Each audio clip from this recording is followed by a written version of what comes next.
Assalamualaikum warahmatullahi wabarakatuh. Nama saya Muhammad Abdullah Sidik Al-Amin. Nomor absen 4, kelas 1E, Pendidikan Guru Madrasah Ibtidaiyah.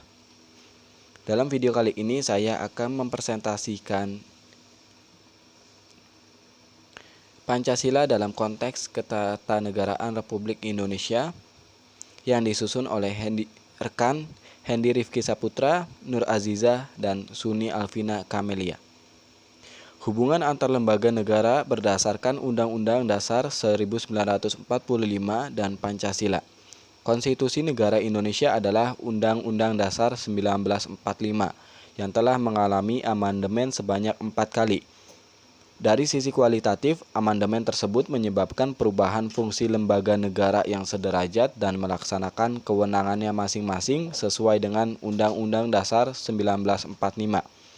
Dahulu, kedaulatan rakyat sepenuhnya dilaksanakan oleh MPR. Namun sekarang kedaulatan rakyat dilaksanakan sesuai dengan Undang-Undang Dasar 1945. Perubahan lain adalah tentang kekuasaan presiden yang dahulu sangat luas, sekarang hanya mengawasi dan mengimbangi.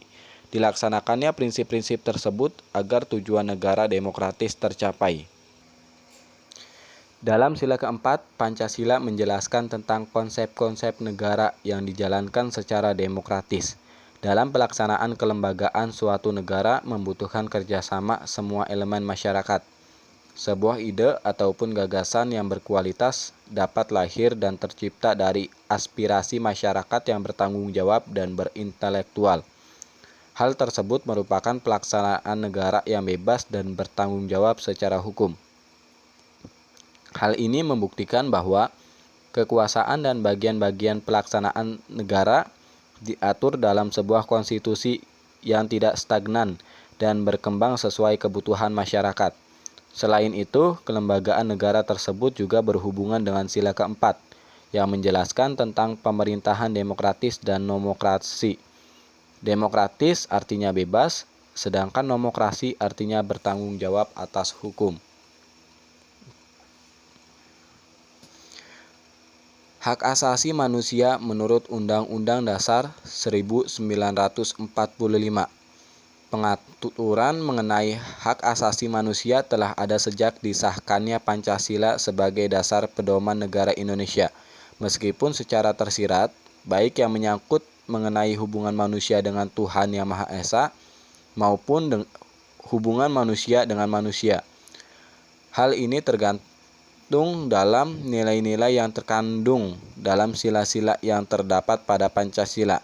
Dalam Undang-Undang Nomor 39 Tahun 1999 tentang hak asasi manusia, pengaturan mengenai hak asasi manusia ditentukan dengan berpedoman pada Deklarasi Hak Asasi Manusia Perserikatan Bangsa-Bangsa. Sedangkan di dalam Undang-Undang Dasar 1945 yang telah diamandemenkan, masalah mengenai hak asasi manusia dicantumkan secara khusus dalam bab 10A, 28A sampai dengan 28J yang merupakan hasil amandemen kedua tahun 2000. Pemerintah dalam hal untuk melaksanakan amanah yang telah diamanatkan melalui TAP MPR tersebut di atas, dibentuklah Undang-Undang Nomor 39 Tahun 1999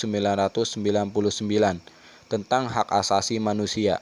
Pada tanggal 23 September 1999 telah disahkannya Undang-Undang Nomor 39 Tahun 1999 tentang hak asasi manusia yang mengatur beberapa hal penting yang menyangkut pengadilan hak asasi manusia.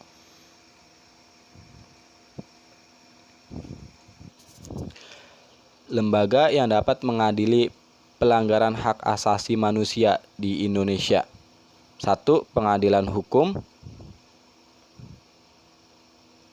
1.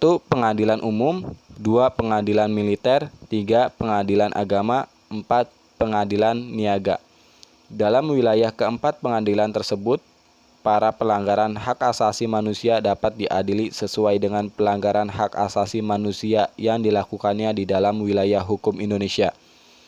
Tentu berdasarkan peraturan hukum di atas, para pelaku pelanggaran terhadap hak asasi manusia di negara Indonesia dapat dijatuhkan hukuman dengan tanpa pandang bulu dan pilih kasih. Karena di mata hukum bagi pelanggaran hak asasi manusia adalah pelanggaran hukum yang serius dan harus segera dihukum. Supaya manusia tidak mudah melakukan pelanggaran-pelanggaran hukum, khususnya pelanggaran terhadap hak asasi manusia di Indonesia, memberikan terapi atau traumatik psikologi bagi manusia lain. Selanjutnya, hubungan pokok-pokok pembukaan dengan batang tubuh Undang-Undang Dasar 1945. Di dalam penjelasan Undang-Undang Dasar 1945 dapat diketahui bahwa pembukaan Undang-Undang Dasar 1945 mengandung 4 pokok-pokok pikiran. Pokok-pokok pikiran ini merupakan cita-cita hukum bangsa Indonesia yang mendasari hukum dasar negara, baik yang tertulis maupun yang tidak tertulis. Pada umumnya, konstitusi suatu negara mempunyai pembukaan yang menjadi pernyataan isi sebuah pembukaan dan kedudukannya terhadap batang tubuh Undang-Undang Dasar. Pada umumnya, isi suatu Undang-Undang Dasar berkenan dengan alasan, maksud, dan tujuan berdirinya suatu negara. Bahkan kadang-kadang dalam suatu pembukaan itu dikemukakan sejarah perjuangan suatu bangsa yang kemudian berhasil mendirikan suatu negara. Oleh karena itu, substansi pembukaan Undang-Undang Dasar 1945 merupakan perjanjian luhur wakil-wakil rakyat Indonesia. Pada bentuk umumnya, Undang-Undang Dasar 1945 terdiri dari 2 bagian, yaitu pembukaan dan batang tubuh. Keduanya itu dimuat dalam satu naskah. Untuk mengetahui betapa eratnya hubungan antara pembukaan dengan batang tubuh Undang-Undang Dasar 1945, dapat kita baca dari penjelasan resmi Undang-Undang Dasar yang berbunyi, pokok-pokok pikiran tersebut meliputi suasana kebatinan dari Undang-Undang Dasar Negara Indonesia.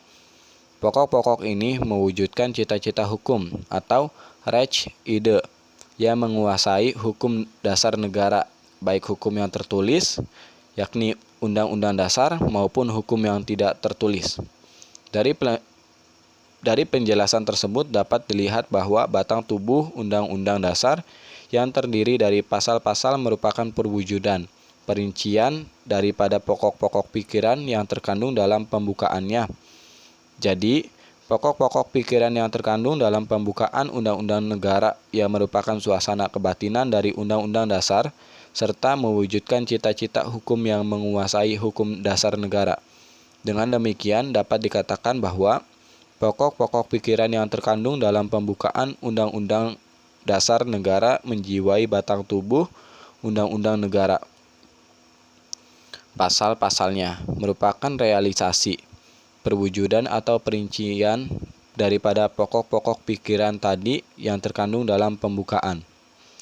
Terima kasih. Wassalamualaikum warahmatullahi wabarakatuh.